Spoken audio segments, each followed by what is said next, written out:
സംസ്ഥാനത്ത് കനത്ത മഴയ്ക്ക് ശമനം. കണ്ണൂർ, കാസർഗോഡ് ജില്ലകളിൽ ഓറഞ്ച് അലർട്ട് തുടരുന്നു. മലപ്പുറം, വയനാട്, കോഴിക്കോട് ജില്ലകളിൽ ഓറഞ്ച് അലർട്ട് പിൻവലിച്ചു. കോഴിക്കോട്, വയനാട്, മലപ്പുറം, ഇടുക്കി ജില്ലകളിൽ യെല്ലോ അലർട്ടും പ്രഖ്യാപിച്ചു.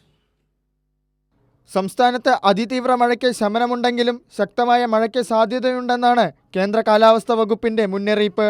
ബംഗാൾ ഉൾക്കടലിന് മുകളിൽ തെക്കൻ കേരളത്തിന് മുകളിലായി ചക്രവാത ചുഴി സ്ഥിതി ചെയ്യുന്നതിൻ്റെ സ്വാധീന ഫലമായാണ് സംസ്ഥാനത്ത് മഴ തുടരുന്നത്. അടുത്ത 5 ദിവസം കൂടി അതിശക്തമായ മഴ തുടരും. മഴയ്ക്കൊപ്പം മണിക്കൂറിൽ 50 കിലോമീറ്റർ വേഗതയിൽ വീശിയേക്കാവുന്ന ശക്തമായ കാറ്റിനും സാധ്യതയുണ്ട്. മലയോര തീരദേശവാസികൾ ജാഗ്രത പാലിക്കണം. താഴ്ന്ന ഭാഗങ്ങളിൽ താമസിക്കുന്നവർ അപകട സാധ്യതാ മേഖലകളിൽ നിന്ന് അധികൃതരുടെ നിർദ്ദേശാനുസരണം മാറി താമസിക്കണമെന്ന് സംസ്ഥാന ദുരന്ത നിവാരണ അതോറിറ്റി അറിയിച്ചു.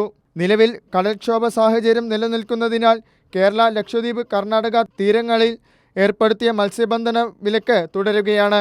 കൈരളി ന്യൂസ്, തിരുവനന്തപുരം.